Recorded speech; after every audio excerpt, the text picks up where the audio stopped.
Is there anything else we need to put on there? Oh, I'm sweating. Yeah, it is toasty up in here, for sure. Sweating balls. Oh!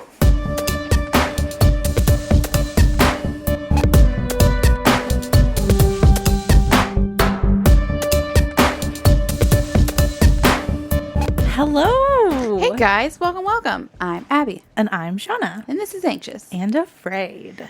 The podcast. We talk about terrible things. Every other week. That's what us. That's what's us? That's what's us. Welcome to this. What's up? So we like to ask each other a question at the beginning, which is, Usually. Shauna, Sure. did anything make you anxious or afraid this week, or I guess last week too? Well, it never stops, honestly. It's just, life is hard now, juggling, being a mom, being a full-time worker, being everything else. Should I also bring up the world sucks again? Like, every time we record, it's like something huge And terrible. and massively disappointing Yeah. thing happens. So there's that. And she's referring to the overturning of Roe versus Wade. Yeah, it's just not okay. Yeah. I don't care who you are. It's just not. Clearly, we're very, pro-choice on this podcast, so we're very sad. For sure. Disappointed for all kinds of people in America. I mean, luckily we live in Oregon, There's that silver lining, I guess, but which is a blue state. But it's already outlawed in Missouri, and it's just happening so fast. It's so disappointing. Like, me and Chad had to get a quick little vent session out before I left.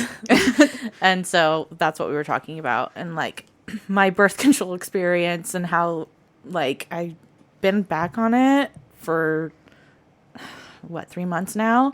It's not going as planned. oh no. And so I was just telling him too, I'm like, this is a hard time to bring this up, but I'm kind of want to either be off birth control or try something else because I'm just not myself. I'm hurting a lot more. It's just hormones too, just all over the place. Yeah, my jaw hurts again significantly. Headaches, tension. I'm moody. It's so much to put your body through. It's women shitty. have the shitty end of the stick so hard. Like the shortest stick of all time. Yeah, dipped in shit. It's not fair. Dipped in shit. Birth control sucks. It's a lot that our bodies go through in such a short amount of time. If pregnancy, birth, and then after that, and then birth control, it messes. You're not normal for so long, you know? I mean, it's messing with so much, and I'm just saying, vasectomies. Oh my gosh, I immediately, I was like, why isn't that required? But I think it should be. I don't know, but it doesn't mess with their hormones. And you can reverse it. I'm sorry. I know. It doesn't affect you. It's so frustrating. Just a war on women. It just is. And I hate it. And so these women are sad about it. I'm just clearly my voice is just I'm just so numb and over it and disappointed and just ugh. I know. I was in such a funk. I was trying not to look at social media because every time I went on it, it's just everyone's posting about it. There's no escape. It's hard not to. I wanted to. I almost did, but then I just nah, I can't. It's just, yeah. It's too tired. Michael's like, do you want to talk about it? So we talked about it a little bit, but that was pretty much me and Chad talking about it for the first time. So that's you had to get it quick out. Yeah.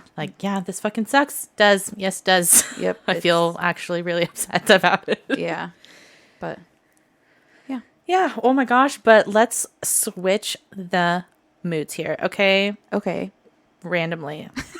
Go. What is your thing to tell? Well, first I want to talk about a couple spider incidents I had. Oh, spiders. I've had a really bad one. Go. Okay. So the first one was I was sitting in bed and with Michael and Roscoe, and a spider just decided to enter our lives and crawl onto the bed and across the bedspread. No. And I screamed. That is your safe place. That's not okay. No. That's the one space you stay away from. That just confirms that they're crawling on you. Yeah, they don't care. They don't care. They don't It's care. I mean, we're making noises. We're moving around. It's not like we were asleep. And it crawled right at Roscoe, who just stared at it. And I was like, Roscoe, you gotta eat that shit. do your duty. And he stared at it, and I had to kill it. It was gross. You're the brave one. Well, I was the one that was closest. Really? Was it pretty thick and big? Like, it wasn't that bad. It wasn't the biggest spider not ever. okay. But still not okay. It's still a spider. Then Michael also had an experience very, very early in the morning while I was asleep. Terrible. There was a spider in the bed. Again. With us. Scott, you woke up to that? I didn't. Michael did. Oh my god. I woke up alone. Oh my god. He how early was it? It was like 6 o'clock. That's Yeah. a bummer. And then he couldn't go back to sleep. He just went out into the living room. Wait, you left it on the bed? No, he took care of it. Oh, but good. he was like, no. And I woke up. I was like, where is he? It's Where like, was it? Like by your head or? That's With- my worst nightmare. I know. Was it crawling on my body? That's so upsetting. I haven't had any bites though, so I guess they were friendly, Oh my gosh. but not okay. That is such a violation of your privacy. It was 2 in 1 week too, so I was just like, do we have to burn the house Summertime, down? man, they like to freaking come out. I know. We had a huge, thick one. I was giving Rylan a bath, and of course, I'm like we're enjoying the bath the whole time. I'm so oblivious to the spider. And then at the end, I literally look up above us, and it's just up there, so black and so thick, and I literally jump. I left Rylan in the tub. You're like, sorry, And baby, I was you're like on your own. cursing up a storm. I'm like, Chad, get the vacuum. I was in this bathroom the whole time with the spider. Not okay. It's where you're also very vulnerable is where Oh, they yeah. come in the bathroom. That happened to me once, where it was so big that I was like, how did I not see that thing Right? up I'm there? usually good. I see like a speck of dust on the Yeah. wall. I'm like, is that a fucking spider? Threat level midnight. Get it? Yeah, no joke. Summertime spiders are no fun. Yeah. But to also switch gears again, Yes. we have a bit of an announcement. Let's do it. Drum roll. Yeah, do it.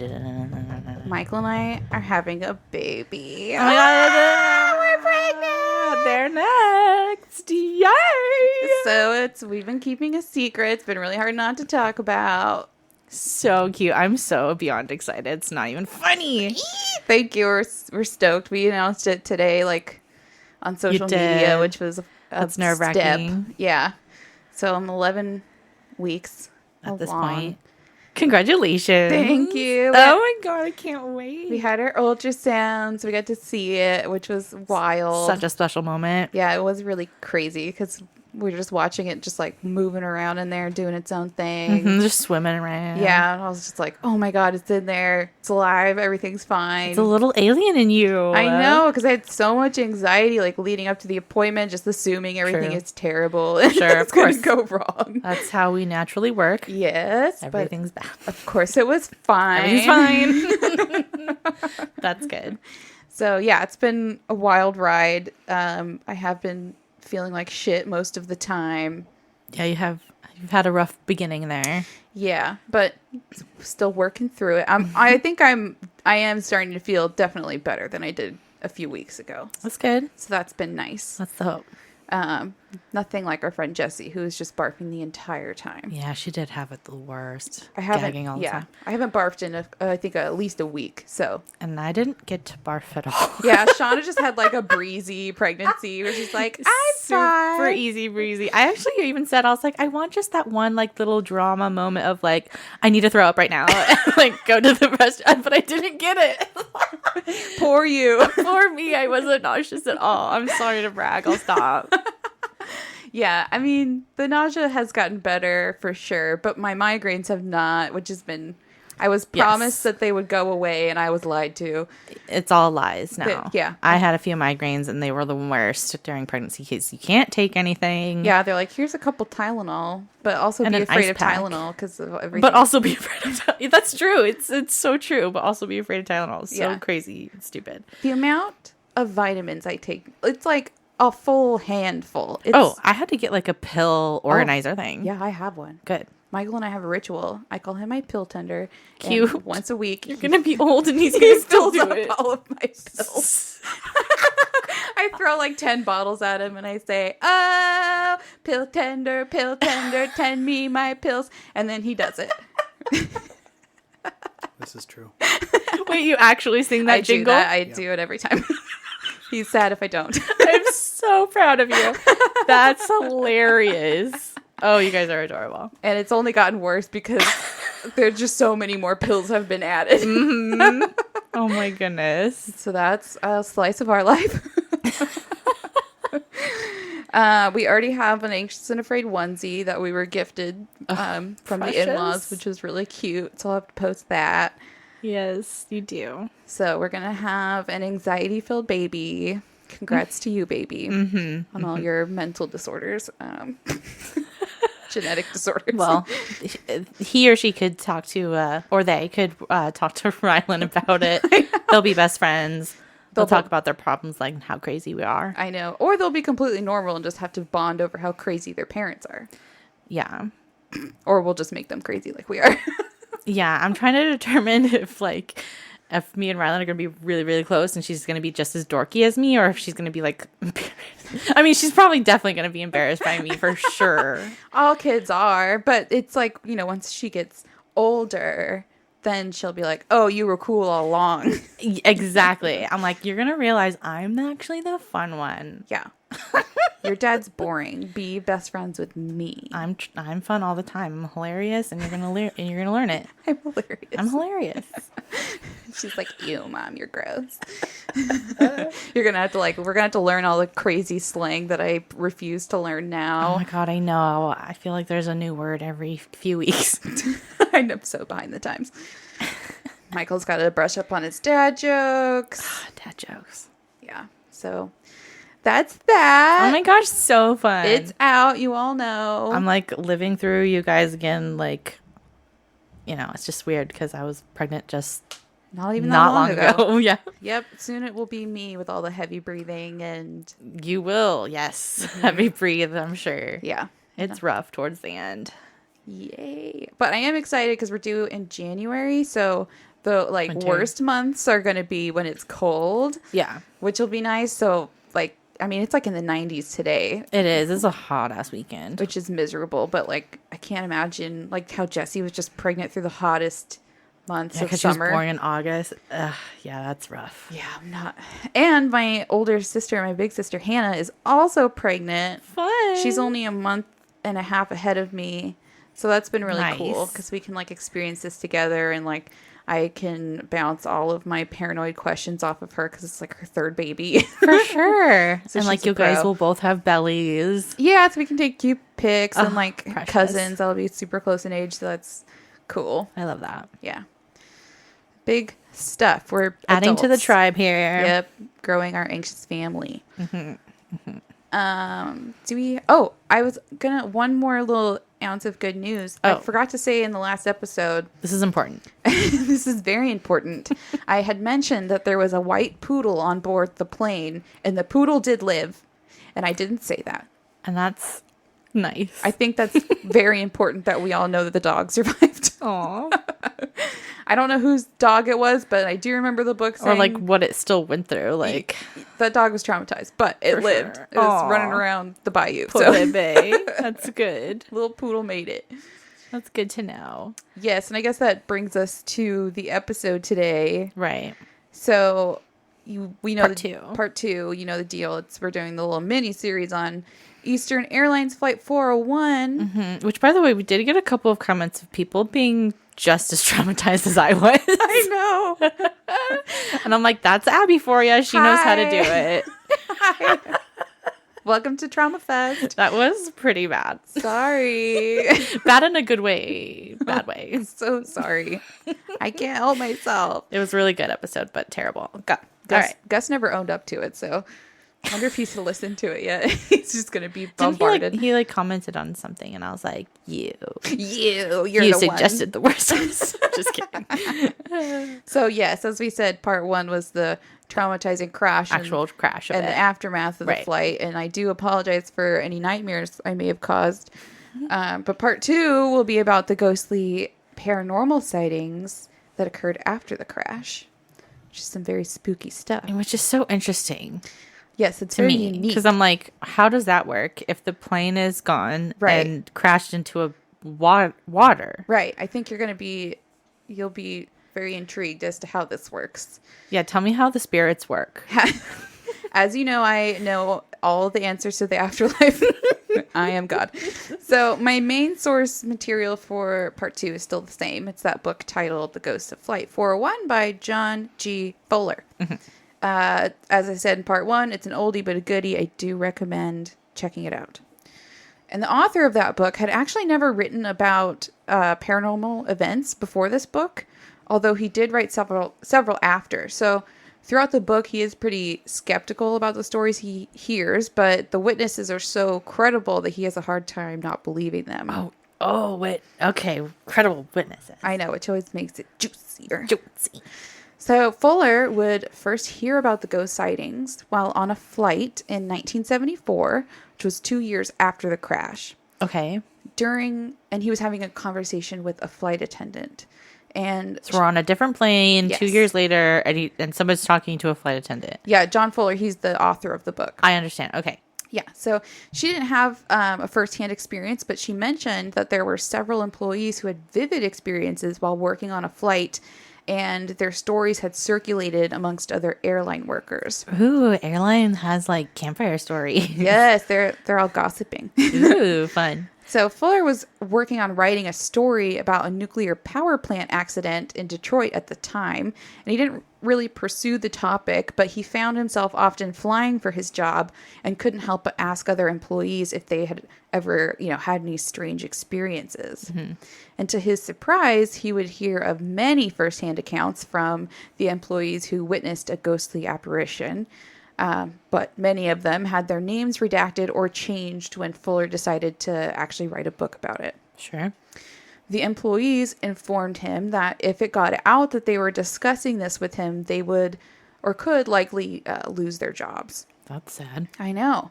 I guess employees seeing ghosts on flights were not seen as stable. So, they kept most of that on the down low.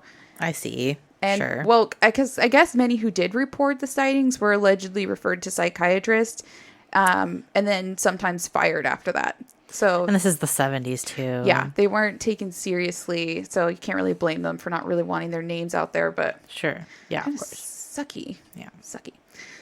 Okay, so one of the very first accounts John Fuller was told about was from a flight attendant who had been working on an Eastern Airlines flight and had been in the galley, which is like the kitchen area, preparing meals, when she suddenly felt a presence, but found that she was alone in the room.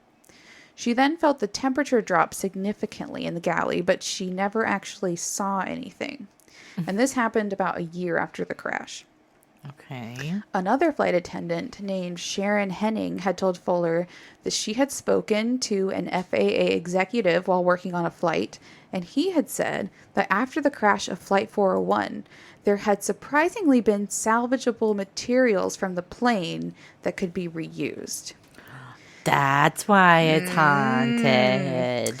Seeing as these were multi-million-dollar crafts, it was in the airline's best interest to reuse parts if save possible. Money. Yes. Money. So allegedly, salvage materials such as electrical equipment from the cockpit and ovens from the galley were used on other L-1011s. And it was on these planes that ghost sightings were reported. I see. Okay, this makes sense to me. Right? Okay. Yeah, it's kind of like a touchstone. Like it's objects. It's material that is harnessing the energy. Yeah, that was related to the crash. Yeah. Like literally. Yeah. Ooh, that's spooky. It's creepy. Really think about it. Mm-hmm. People died. I know. There's all this negative energy like attached to these plane parts. So most frequently, ghost sightings came from plane number 318, which was another L-1011, which supposedly had parts from the doomed Flight 401. It was on this plane that a flight attendant had a disturbing experience in the kitchen area, which would be shared by other flight crew members. The flight attendant was working down below in the galley when she happened to glance up and look at the reflection in the glass window of one of the ovens. She was shocked to see a face peering back at her that was not her own. That's spooky.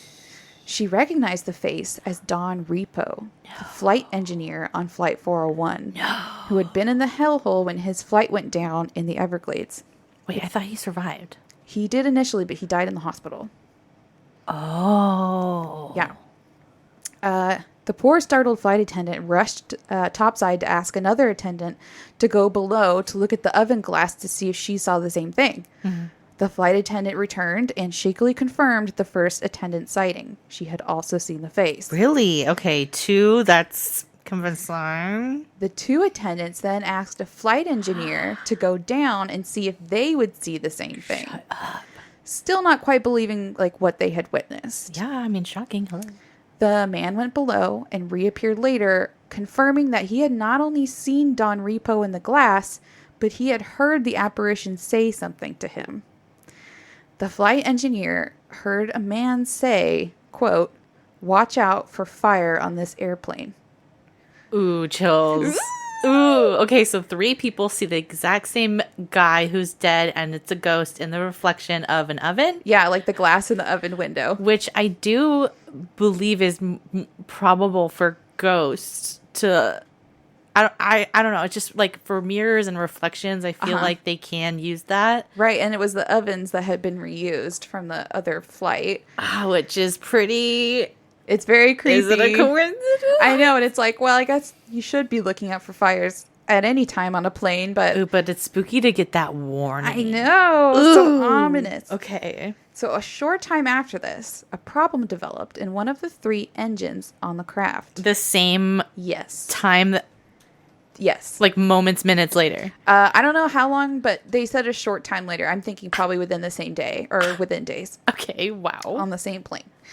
The plane was set to depart from Mexico City using only 2 of its engines in order to fly to the maintenance base for service, when one of the 2 remaining engines caught fire shortly after takeoff. I would shit my pants. I know. Oh my god. The pilots were able to land the plane safely with no injuries, but I'm sure the flight engineer who had received the ghostly warning was crapping his pants. Wow. He got warned. I mean, I have chills. That's a good one. I know. Wow. Spooky. And 3 people. So yeah, it was because of stories like this that many airline employees were hesitant about working on the plane number 318, and some attendants refused to work in the galley alone. Mm-hmm. Although others were into it. Sure. John Fuller interviewed 3 flight attendants who worked regularly on the L-1011s. They preferred working on the spacious and modern jumbo jets and were not worried after the crash of Flight 401. All 3 had paranormal experiences while working on plane number 318. Same plane, right? Same plane. Okay, 318. Most of the experiences I'm going to talk about happened on 318. There were other planes, other 1011s that had experiences, but it seemed like the majority were 318. This is where the party's at. Yes. Okay. So some experiences were as simple as just experiencing a presence while alone in the galley or significant temperature drops. Mm-hmm. There were instances when the women would feel such an overwhelming presence in the room that they would flee to the service elevator in order to go topside, where they would, they'd feel foolish when they had to explain why they left the galley, but they were just so freaked out. Yeah. One of the attendants, named Denise, described a more substantial event that happened to her while she was waiting by the service elevator in the galley. Denise had pushed the elevator button several times, but it was slow to return. Isn't it weird that there's elevators on planes? I don't know, that just weirds me. Yeah. It's weird, but these are huge jumbo jets, so. With multi-levels, so I guess it makes sense that there's an elevator, but it's just... freak me out. It's just so weird to me. It's literally a horizontal building flying through the air. Haven't I said this before? It's weird. It's so weird. It's weird. Yeah, elevators on planes are weird. So she's waiting for this elevator, and she's pushing the button, and it's just not coming on time. While she waited, a movement in the corner of her eye caught her attention, and she turned to see a hazy, cloud-like formation about the size of a grapefruit floating and pulsating not far from where she stood. Ooh. The galley was well lit, and she could tell that what she was seeing wasn't smoke or condensation. Mm-hmm. It was also growing in size as she stared at it.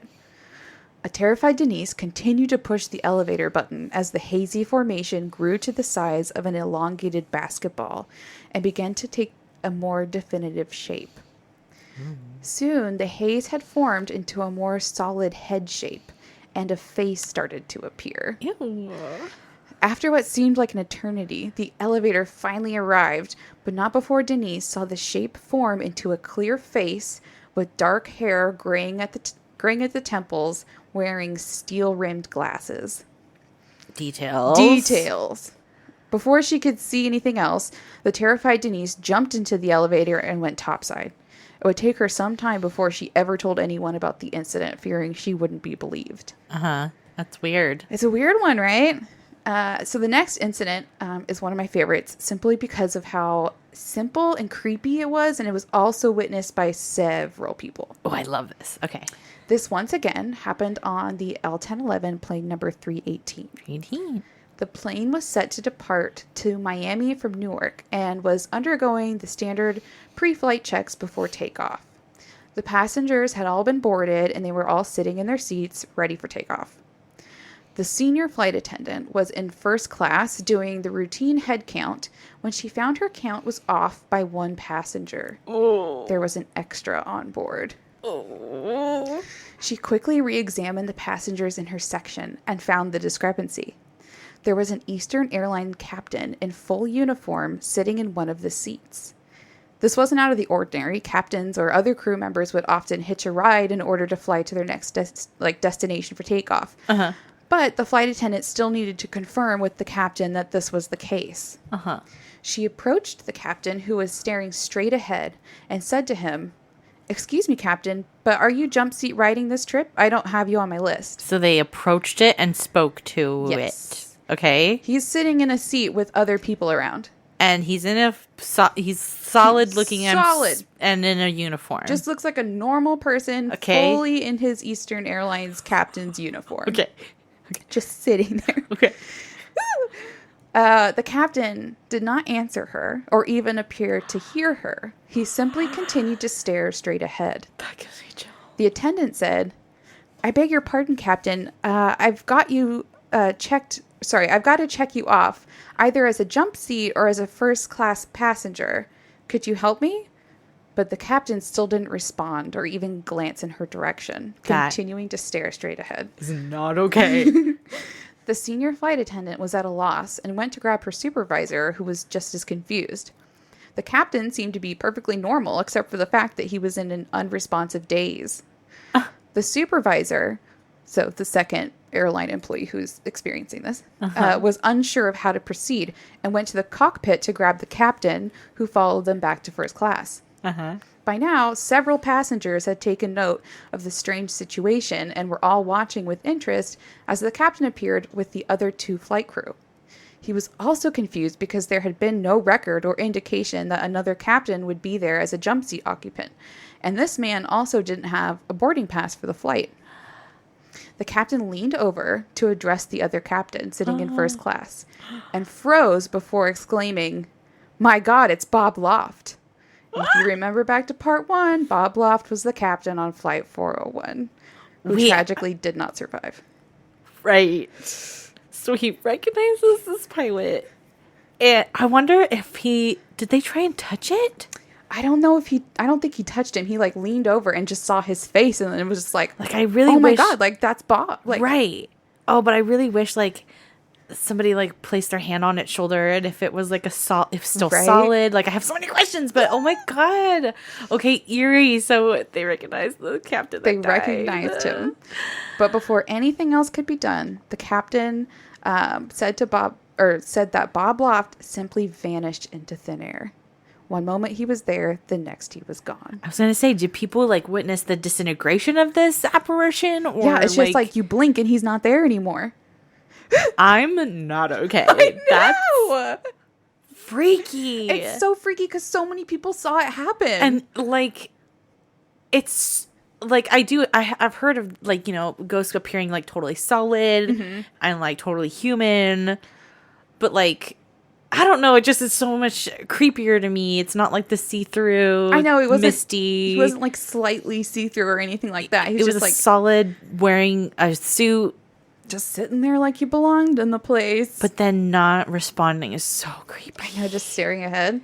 Ooh. Oh my gosh. So the stunned flight crew and first-class passengers simply stared in shock. Nobody could believe or explain what they had just seen. The flight was delayed for a long time while the entire plane was searched, but the mysterious captain was nowhere to be found. I mean, yeah, you have to be like, sure. Yeah. I mean, like, how do you explain that to the passengers? Did they like count everyone's heads like a gazillion times again? She did another head count and it balanced. Wow. Eventually, the flight took off with no further sightings, but the story spread quickly through the airline. I mean, can you imagine? Right. And like the people sitting near that seat, like, I would tell everyone I know. That's so creepy. But this would not be the last sighting of Bob Loft on an L-1011. Ooh, I love that he's haunting. It's just him and Don Repo, really, for the most part. Yeah, it's just those two that everyone sees. Interesting. So I guess they're more familiar with planes than like passenger people. Yeah, I guess it was like their whole life, their career. Yeah, okay, kind of makes sense.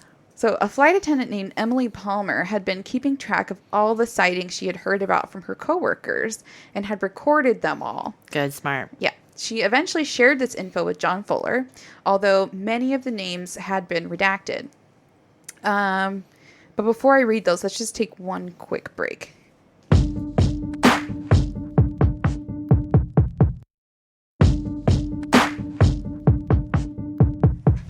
All right, welcome back. Hello. Spooktacular episode. Give us more. You got it. So back to Emily Palmer and all of the sightings she recorded. So these all happened within a couple years of the crash of Flight 401. And I'm sorry if they're a little choppy. It's just how her notes were recorded. Yeah. I tried my best to put in punctuation, but I might stumble here. Okay. So here we go. JFK L-1011, Flight Miami turnaround. Plane being fueled and checked. Eastern Airlines vice president pre-boarded plane prior to regular passengers. VP entered first class section, which was empty except for an Eastern Airline captain in uniform. VP stopped by the captain to say hello. After the greeting, the VP realized he was talking to Bob Loft. And this is a separate incident? This is a separate incident. This is the vice president of Eastern Airlines. Whoa. That's intense. That's high up. So he stopped to say hello and then realized he was talking to Bob Loft. Dude. Loft suddenly simply vanished and disappeared. And the VP went immediately out to the ramp agent. A complete search of the plane and area was made. No sign of any captain found. No deadhead pilot was found on the passenger manifest list.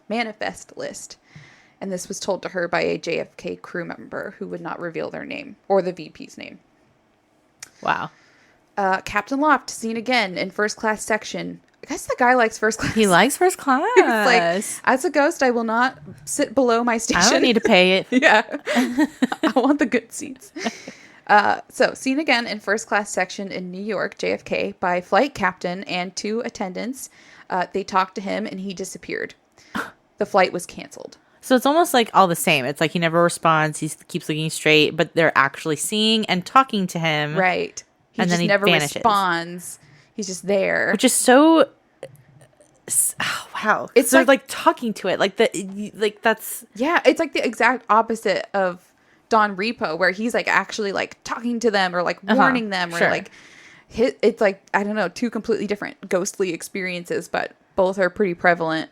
Right. But like the fact that like the people are seeing it so much so and they're so confident they're casually talking to this thing like it's nothing, and then they realize this is weird and it vanishes. That's just like so mind-boggling to me. Well, because it's not like it's like an out of place like 18th century woman in a gown. It's like wearing white. It's like a flight captain on a plane. You're good point. So it's just like, oh, it's like, you know, he belongs here, but then he disappears. That's so crazy. And it's like he's only been gone for a couple of years too. So it's not like he would look really out of place in his uniform or anything like that. Sure. Wild. That is wild. Let's see here. So, yes, they canceled that flight, I guess. Okay. Flight attendant, New York to Miami, does not want name mentioned, pulled back compartment door on overhead bin during pre-flight check. Pre-flight check. First class cabin, new Captain Loft, had flown with him on many flights before the crash. Found herself looking directly into Captain Loft's face in the compartment, which is not okay. Ew, wait. In the overhead compartment. Like, up above the seats, like, and then there's just a head there. Just peekaboo. Oh, that's creepy. Captain Loft sees you. No. Aircraft involved seem to be more than one. Reports coming in from... so here's the other flights. Reports also came in from number 317, 308, among others. So these sightings are also seen on different planes. It's just mind-boggling. Yeah. He's traveling. Yeah. He's just jet-setting all over the world still. Flight attendant. Miami reported to open door and galley oven compartment. Saw face of second officer Don Repod there clearly. In the oven again. He likes to hang out in the ovens. Whoa, though. The fact that these are matching so crazy. I know, they're very consistent. Like, yes. The captain especially likes to the hang ghost. Out. Yeah. He likes to hang out in first class. Don Repod's like, I'll be down in the kitchen. I'd be down in the kitchen. Yeah, give me that food. So wild. Okay. Denise W. tells me they were watching a crew of Marriott caterers boarding the food. Carriers with food trays on plane number 318. She and another flight attendant saw a sudden commotion. The catering crew had left the plane and did not want to go back because they said they saw a flight engineer standing in the galley who instantly disappeared.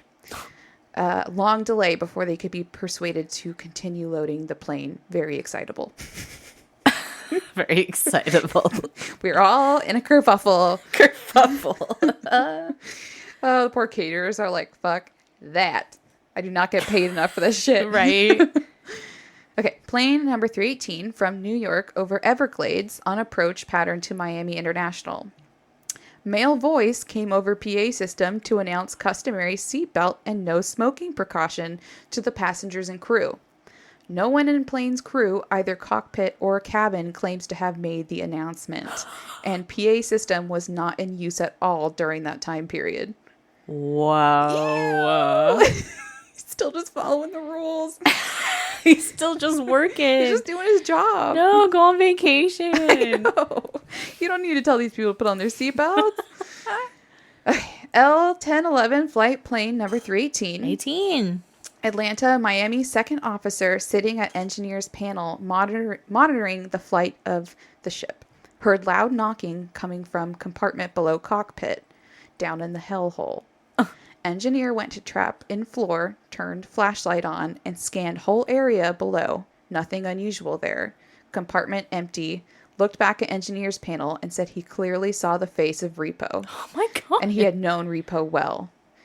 Which is the area he was hanging out in. That's where he was. So weird. Entered incident on plane's log, asked me to keep name confidential. Oh, that's the other thing. A lot of people in the book said that these incidents had been entered into the flight log, and those instances were removed from the flight log. Of course. So they were all taken out. So there's no like official record that happened. Isn't that shitty? So shitty. I always want to hide things like UFOs and ghosts now. God. I know. And the executives are like, no, we did not. And we're like, yes, you did. Yes, you did. You did too, liar. We saw it. We saw it. Okay, L1011. Location not specified. Flight engineer came to flight deck before doing walk-around pre-flight inspection and engineering panel check. Saw a man in Eastern second officer's uniform sitting in his seat at the panel. The engineer quickly recognized him as Don Repod. The apparition of Repod said something like, quote, "You don't need to worry about the pre-flight. I've already done it." Okay. Thank you. I'll trust you. Yeah. Almost immediately, the three-dimensional image of Repod disappeared. So creepy. He's such a helpful ghost. I wish we didn't have to blink. I know. Just eyes so open the whole time. I know. It's also kind of crazy because a lot of these people knew Don Repo and Bob Loft. So it's like That's also true. They were like colleagues, so they know who they're looking at. Right. It's not like, oh, I like maybe like worked with him once or twice. It's like they know these faces, they know these people who have died, and they're looking at them again. Which is just doubly disturbing. Like, also like hella credible to me. Yeah. You worked with this person. You know who they are. Like, oh, so this one's good, Abby. Thanks. Wow. Okay. I can handle the part 2 better than part 1 dramatically. Say, part 2 is much less traumatizing for us all. Mostly just interesting. Okay, so L1011, stewardess in lower galley preparing meals while in flight, discovered that right bay number 1 oven indicated an overloaded circuit. A man in an engineer's uniform appeared within a few moments. Shortly after that, another flight engineer appeared, asking what was wrong with the oven. New arrival insisted he was the only engineer on the plane.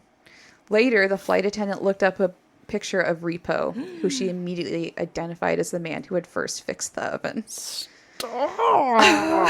He's just doing his job. He's so helpful. Oh, that's so sweet. He's like, broken oven, I'm your man. I know this oven really well. The other engineer's like, I feel threatened. He's trying to take my job. Newark crew tells me confidentially that captain came off San Juan flight and told him of a direct encounter with Repo. Repo is supposed to have said, quote, "There will never be another crash of an L1011. We will not let it happen." Interesting. Yeah, so he's like the little plane guardian angel, I guess. I was gonna say, like, I feel like he's also like guarding like plane. He is. He's like their little protector because he like warned them about that fire. And that's true. He's just fixing shit. He's just like, I'm gonna make sure nobody has to go through what I went through. Yeah, I'm gonna do all the pre-flight checks just to make sure. Aww. So that's kind of nice. And it's also nice because these are like nice ghosts. They're like helpful, not like, for sure. They're human ghosts as well. Like, they're not talking about demons or weird things. Okay, so the next time I'm on a plane, I'll be like, all right, so you can start poking flight crew. I'm gonna be like, there's a little guardian angel on here, making sure we don't crash. Everyone's gonna be like, where's the flight marshal? There is a crazy lady here.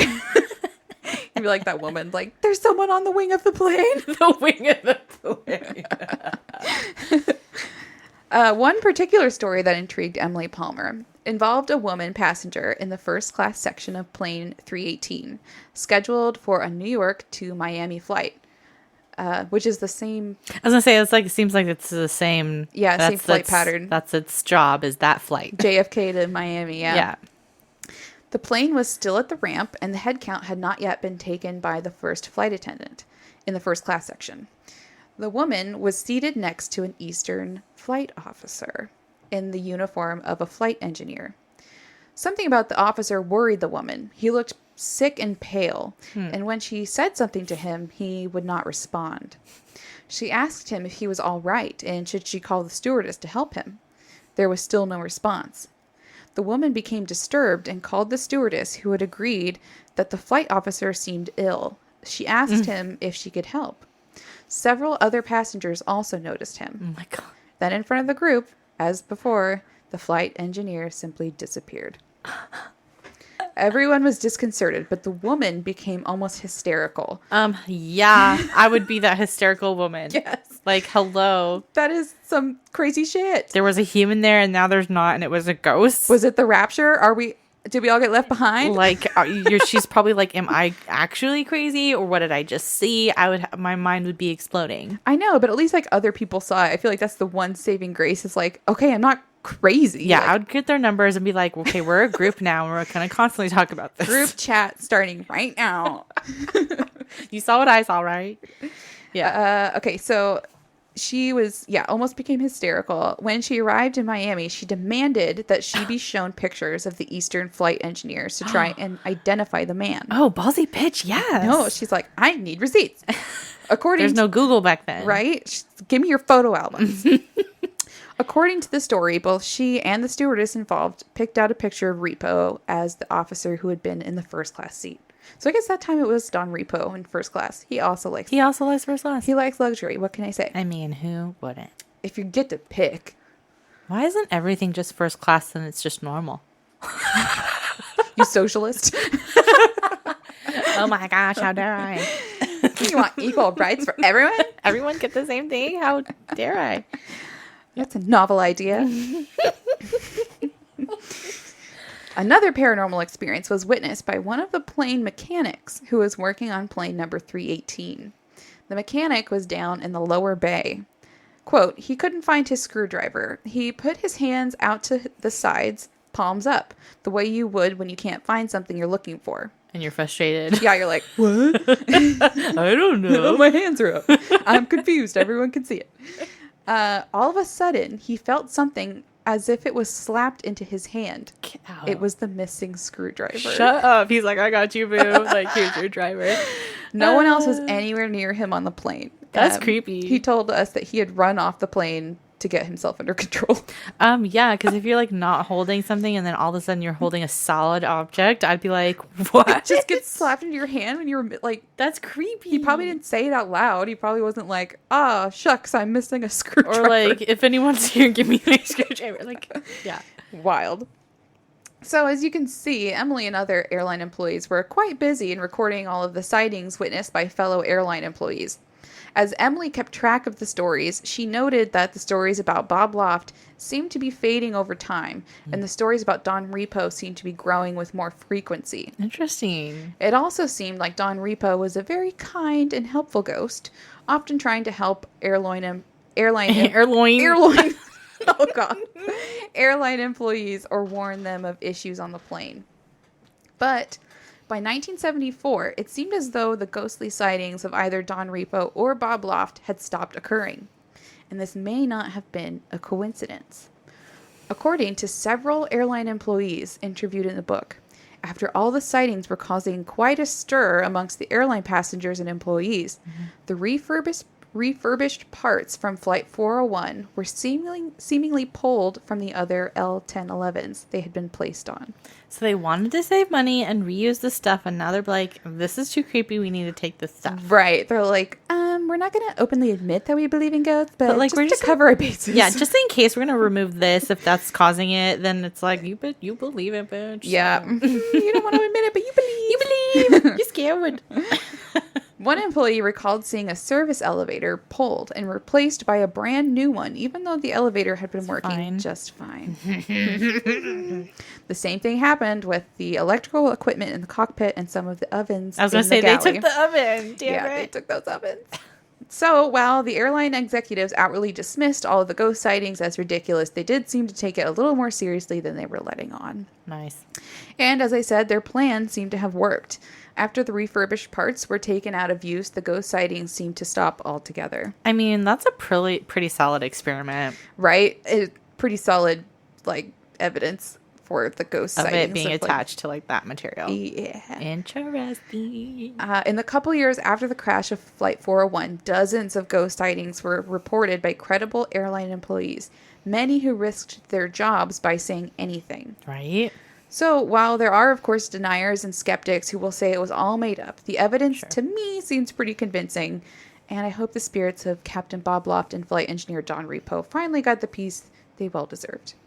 Aww. Oh, and one last fun fact. There are apparently pieces of the Flight 401's wreckage in a museum? In Ed and Lorraine Warren's occult museum in Monroe, Connecticut. So, if you're ever in the area, we should check that out. They knew what's up. And that's all I have for you on that. Wow, that was good. I'm going to say I'm convinced, girl. That's pretty convincing, right? That was, solid. That's some juicy shit. Wow. Astonishing, amazing. I'm going to do a good Lady Gaga. Terrific, fantastic, show-stopping. You did great. Thank you. I just thought that was probably one of my favorite ghost cases because it's just so convincing and so much good stuff. So many witnesses, so many credible witnesses, so many of the same stories on at different places, the same two dead people. I mean, come on. And then when they took away the material, they stopped. I mean, checking all the marks for me. I know it. And if you do read the book, there's more stuff in there. They do a Ouija board session. with Don Repo, which was pretty cool. See, if I knew I was going to only talk to a human ghost, I would maybe do a Ouija board. No, we would definitely get some kind of demon. I know, it's just our luck. And then never leave. Yeah, something terrible would happen to us. My baby would become a demon. No, it's just a little alien. It's fine. You can't mess around with Ouija boards, but yeah, scary. This is back in the 70s, so I don't know if they were like way more probably accepted, I think, back then. More chill for sure. Maybe. All the horror movies hadn't been made about them. Sure. But yeah, that's all I got. Wow. All I got. Wow. What are we gonna do now? Well, let's see what city is listening to us lately. Yeah, let's lately. do it. I can't speak.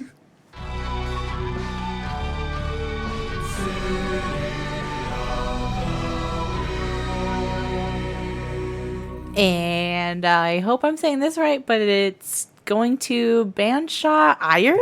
Ireland, my pasty people. Your pasty people. You are my people. Ireland. That's so wild. Hello to Ireland. Hi, guys. Bancha, Bancha, Banche? Banche. That's more French sounding. I don't know. However you say it. Thank you so much for listening. We appreciate you. Definitely. Thank you. Very cool, making us feel so worldly. So weird. It's always weird. It's just so weird. Yes. That anyone but my mom listens to this. So thank you. If you want to be City of the Week, go binge our podcast. Tell your friends, tell your cousin, tell your mom. What episode was this? What number? Oh, it was 98. Oh no, what are we going to do? I'm honestly, like, if you guys have suggestions that you want for I don't know what we're going to do. I mean, we briefly talked about an idea for the 100th episode, but I don't know if we want to, like, tackle that. Or... I know, like, we did get somebody requesting... We've had a few people request the Thurston High School shooting, and guys, it's just probably not going to happen. Yeah, it's a little too personal, I think, for us. It was our high school. Like, it happened not that long ago when we were there. And right, I was a kid when it happened. I wasn't in high school, but like I had cousins who were at Thurston at the time. Yeah, it's just deeply personal. Well, my sister-in-law was at high school at the time, but she was sick that day, so she luckily was not there. Yeah, my cousin posts about it. I think was either there or knew people that were. It's just like, it's such a heavy... I can picture the cafeteria. It's just like... it's a little too close. Too much. A little too close. Like, even just the Diane Downs episode was really hard for me to get through. Just sure. There's just such That's our roads. A personal connection to it. Yeah. So I don't know if we'll ever be brave enough to cover that. I do appreciate you suggesting it, thinking that we're... good enough to do something like that. It's intimidating, and I also don't want to do it wrong. That's the other thing, because we know so many people that I just don't want to offend or like. Right, and I've thought about like other shootings too, but I just there's something about it, especially that like it happens every fucking week around here. Yeah. It's just like it's hard to talk about those. I know I like to do traumatizing episodes, but that's a different kind of traumatizing. It's a little different. But. Thank you for suggesting it. It's always been in the back of my mind. I just don't know if I'll ever be brave enough to do it. Yeah. But if you guys have other suggestions, send them our way. Getting up to close to 100, so, ideas start to run out. I mean, we have subjects galore. We do. I do have a book picked out. I don't know if I'll do it next episode or for the 100th, but yeah, I will take all suggestions. Yeah, we'll have to figure something out. We'll definitely celebrate with cake or food or cider again. These bitches will have food and cider. Apple cider is our jam. We are 10 years old and we get sparkling apple cider. That's how we party. Yeah. Yeah. I actually have a surprise gift too that Shut you don't your know mouth. anything about. Oh no, I'm not thoughtful. Now I need to quickly think of I've been sitting on this for a while. Really? Oh no! I'm excited. I'm okay. excited to finally tell you about it. It's happening so soon. I know, it's disgusting. Yeah. As far as watching or listening, we didn't write anything, so I guess we talked about. I know. Michael and I finished 30 Rock. That was very good. Nice. Such a fun show. Some of the jokes don't land a little as well. Outdated. Yeah. I was wasn't there like a Jeffrey Epstein joke? And I was like, that was before they knew. Epstein. There was a Harvey Weinstein, a few jokes about him. Oh, I think that's what I meant. Yeah. Not Epstein. Yeah, but Weinstein. The other Steen. The other terrible man.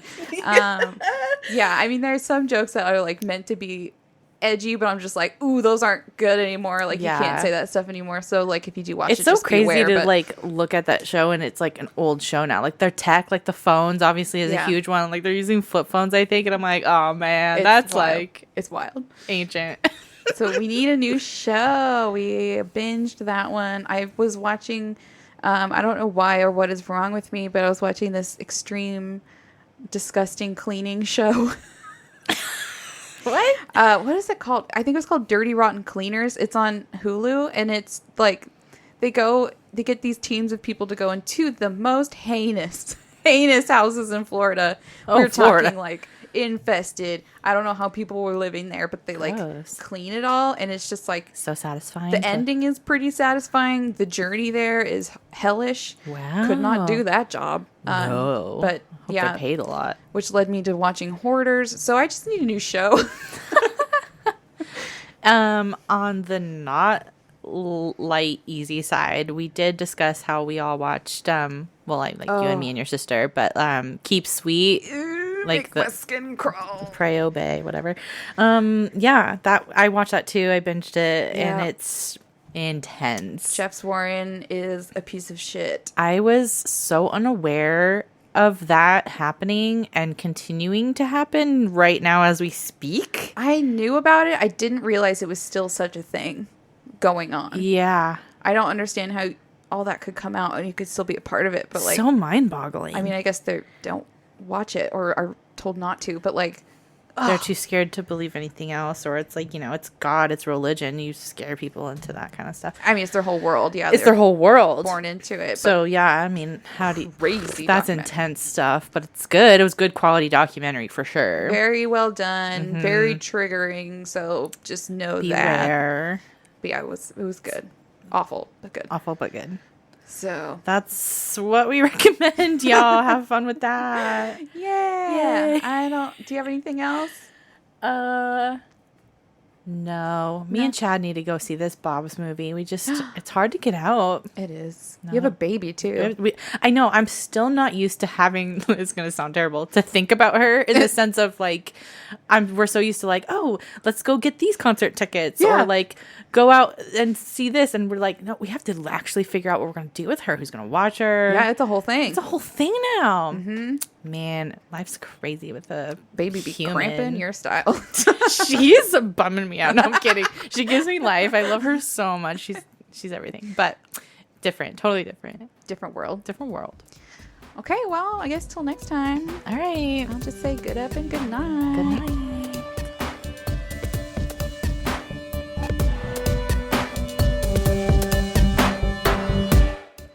All right, for my sources, I read the book Ghosts of Flight 401 by John G. Fuller.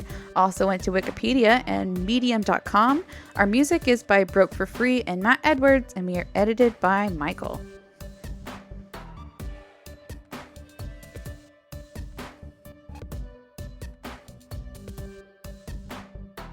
All right. Should I list our social medias? Please do. We have a lot of our things at Anxious and Afraid the Pod. So that's our handle for both of our Facebook page and group, along with our Instagram and Gmail. We have a Twitter at AA the Pod. You can support us on patreon.com/anxious and afraid. If you do that, you'll get some pretty nice perks. You get ad-free episodes that are released a whole day early, and you get a free sticker. You can also support us for free if you can't do any of that by leaving a rate review. You subscribe to the show, tell your friends. Yeah, we would appreciate all of it too.